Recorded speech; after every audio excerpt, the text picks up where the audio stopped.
কথা ছিল ২০২৫ সালের মধ্যে গ্রাহকের সব পাওনা পরিশোধ করবে ইভেলি।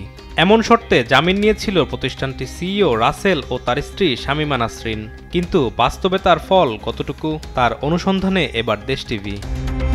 আমি একদিন আমার বিকাশে আসছে ১১ টাকা, আরেকদিন আসছে ২৬ টাকা, তারপর আমি খোঁজ নিতে গেলে ইভেলির টাকা ফেরত আসছে। আমাদের দু একজন গ্রাহক, তাদের সাথে কথা বললাম, আপনাদের কি এরকম হয়েছিল? ওরা বলছে যে আমাকে ৫৫, কেউ ৭০, কেউ ৬০ টাকা এরকম করে ফেরত দিচ্ছে। ইভেলির এমন প্রতারিত গ্রাহকের সংখ্যা প্রায় কয়েক লাখ। প্রথমে ধৈর্য ধরলেও এখন এসব গ্রাহকের ক্ষোভের বহিঃপ্রকাশ ঘটছে সামাজিক যোগাযোগ মাধ্যমেও। ২ বছরের মধ্যে সব দেনা পরিশোধের কথা বললেও সেই প্রতিশ্রুতির ধারে কাছেও নেই ই কমার্স প্রতিষ্ঠানটি। আমি সহ আমার অনেক টাকা ওর কাছে আছে, ও এত টাকা আছে যে ও কখনো এই বাসায় গুলশান, বনানী, ধানমন্ডির মতো জায়গায় লাক্সারি গাড়ি ইউজ করছে, সে বিভিন্ন রেস্টুরেন্টে যাচ্ছে, ও লোকালি কোথাও যাচ্ছে না। তো একটা মানুষ কখন লাক্সারি লাইফ লিড করে? যখন তার কাছে লিকুইড ফান্ড আছে।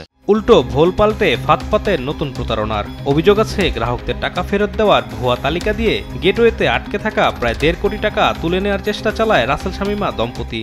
গেটওয়ের যে টাকাগুলো ছিল, গেটওয়ের টাকা যাদের ছিল, ভুক্তভোগী তো পাই নাই। রাসেল বাটপার কি করছে, তার যে সহযোগী নাসির, ফয়সাল, সাকিবরা আছে, তাদের নামে টাকাগুলো বের করে নিয়েছে ব্যাংক থেকে।